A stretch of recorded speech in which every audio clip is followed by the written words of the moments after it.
आज 25 सितंबर है, शुक्रवार का दिन है, साल 2020 का चल रहा है।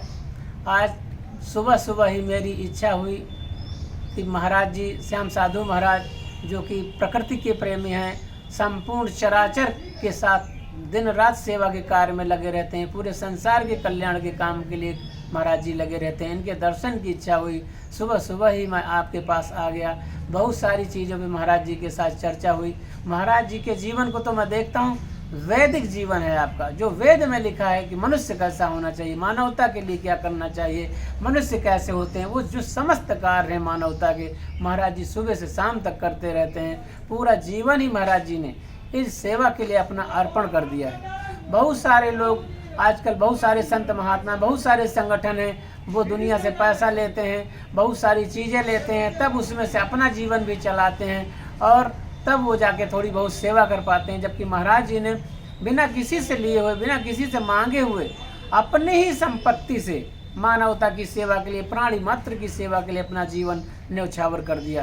पूरे रायबरेली के लोगों को महाराज जी के ऊपर बहुत गर्व रहता है। मुझे तो जब तक महाराज जी के दर्शन फेसबुक पे होते हैं, पहले मैं रायबरेली रहा करता था तो महाराज जी से अक्सर भेंट हो जाया करती थी, लेकिन आजकल मैं ज़्यादातर बाहर ही रहता हूँ, अनेक राज्यों के दौरे पर रहता हूँ, लेकिन वहाँ जहाँ भी रहता हूँ महाराज जी को याद करता रहता हूँ और फेसबुक पर लाइव आते ही महाराज जी के दर्शन करता हूँ। तो आज जब मैं गांव आया हुआ था, मैंने सोचा महाराज जी के जाके साक्षात दर्शन करूं। महाराज जी के दर्शन पा करके बहुत खुशी की अनुभूति होती है। आपसे बात करके मुझे बहुत अच्छा लगता है। आपके काम आने वाली सदियों में सदा मनुष्य को प्रेरित करती रहेंगी कि सब आदमी सेवा के कार्य करें ताकि उनका मानव जन्म सफल हो जाए। कहते हैं कि बिना सेवा किए हुए मानव का जन्म सफल नहीं है। पूरी दुनिया के अचराचर को जो परमात्मा ने पैदा किया, उसमें मनुष्य को सर्वश्रेष्ठ पैदा किया। इसलिए मनुष्य के सिर पर यह भार भी है कि मनुष्य सारी दुनिया की सेवा करे, प्रकृति की सेवा करे, जीव जंतुओं की सेवा करे, प्राणी मात्र की सेवा करे। महाराज जी ने हमें यही सिखाया कि प्राणी मात्र की सेवा करना हमारा फर्ज है, हमारा धर्म है। तो महाराज जी के इस कार्य में बहुत सारे लोगों को सहयोग करना चाहिए। महाराज जी जहाँ जहाँ जाते हैं, वहाँ सारी जहाँ भी रहते हैं, वहीं पे सेवा के कार्यों में लग जाते हैं। और ये महाराज जी का जो पूरा जीवन है, वो जो शास्त्रों में लिखा गया है मानव जीवन कैसा होना चाहिए, महाराज जी का जीवन वैसा ही है। और आपकी दोनों बेटियां हैं, अंजलि भी है, आपकी बेटी है, वो लगातार सेवा के कार्यों में लगी रहती हैं। वो आजकल एक बंदर ले आए हैं, महाराज जी को कहीं से मिल गया, आँखों से अंधा है, उसको भी वो अपने घर पर रख के सेवा कर रही हैं और उसका तमाम इलाज करवाया, आंखें ठीक नहीं हुई, फिर भी उस बंदर को अपने घर में रखी हुई हैं। उसको खाना पानी, रहने की व्यवस्था, डॉक्टर की व्यवस्था वो बहन जी अपने आप कर रही हैं। और ये सब महाराज जी की प्रेरणा है।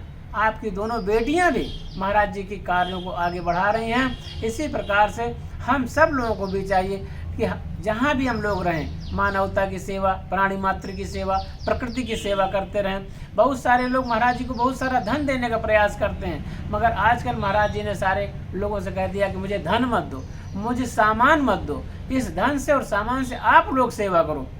क्योंकि महाराज जी कहते हैं हमारी उम्र बहुत हो गई सेवा करते करते, अब हम लोगों को फर्ज है कि महाराज जी से प्रेरणा लेकर के और हम लोग सेवा का कार्य करें। महाराज जी को सामान देने की आवश्यकता नहीं, महाराज जी को धन देने की आवश्यकता नहीं। उस धन से हम सब लोग महाराज जी से प्रेरणा लेकर के उस धन से, उस सामग्री से हम लोग जीव जंतुओं की सेवा करें, असहायों की सेवा करें, मानवता की सेवा करें, प्रकृति की सेवा करें, सफाई का काम करें। जैसा कि मोदी और योगी, मोदी सरकार में मोदी जी ने, वो भी एक संत स्वभाव के व्यक्तित्व हैं। ऐसा व्यक्ति हमारे देश में आज शासन सत्ता पे बैठ गया, जिसकी वजह से हमारा हिंदुस्तान, हिंदुत्व आज 75% तक जिंदा हो गया। नहीं तो पिछले सभी सरकारों के कार्यकाल में हिंदुत्व को दबाया गया, हिंदुस्तान को दबाया गया और दबा दबा करके पूरे हिंदुत्व का नाश कर दिया इन सरकारों ने। लेकिन जब से मोदी सरकार आई, मोदी जी आए, योगी जी आए, हिंदुत्व के लिए बहुत बड़ा कार्य हो रहा है। वास्तव में देखा जाए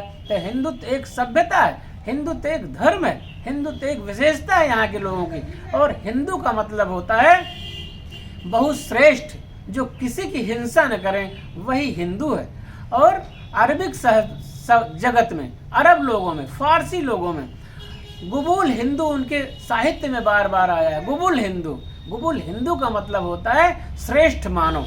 और उनकी किताबों में ऐसा लिखा है, एक मोहम्मद साहब के चाचा हुए, उनकी एक किताब है, उन्होंने अपनी किताब में लिखा कि पूरे जीवन भर व्यक्ति पाप करे और आखिरी में अगर वो हिंदुस्तान एक बार भी चला जाए तो उसके सारे पापों का नाश हो जाता है। तो इस प्रकार से हिंदुत्व कहा जाए तो एक सभ्यता है, हिंदुत्व एक धर्म है, हिंदुत्व एक विशेषण है यहाँ के लोगों का। इस देश में जितने लोग रहते हैं वो सब पहले हिंदू हैं, बाद में कोई ईसाई, कोई मुसलमान, कोई जैन, कोई सिख, कोई धर्म अन्य मतावलंबी हो सकता है, लेकिन इस पूरे क्षेत्र में रहने वाले लोग सब लोग हिंदू हैं। सबका एक तरह का आचरण है, सबका एक तरह का व्यवहार है, लेकिन ये भी है कि इसी में कुछ ऐसे विरोधी तत्व भी हैं जो हिंदुत्व के विरोधी हैं, जो मानवता के विरोधी हैं, जो सभ्यता के विरोधी हैं, जो मोदी के विरोधी हैं, जो संतों के विरोधी हैं। तो जो संत विरोधी लोग हैं, जैसे अभी महाराष्ट्र में हुआ, कई संतों को दौड़ा दौड़ा के मार डाला, ऐसे विधर्मियों को, ऐसे हिंसक जीवों को, जानवरों को नष्ट करना होगा। इनके विरुद्ध सबको एकजुट होकर खड़ा होना पड़ेगा। जो संत विरोधी हो, गंगा विरोधी हो, गीता विरोधी हो, सनातन विरोधी हो, जो हिंदुत्व का विरोधी हो, ऐसे लोगों के विरुद्ध हम सब लोगों को एकजुट होना पड़ेगा। ऐसी शक्तियों का नाश करने के लिए भगवान समय समय पर आते रहते हैं और मनुष्य के रूप में ही भगवान आकर के ऐसे दुष्टों का संहार करते हैं।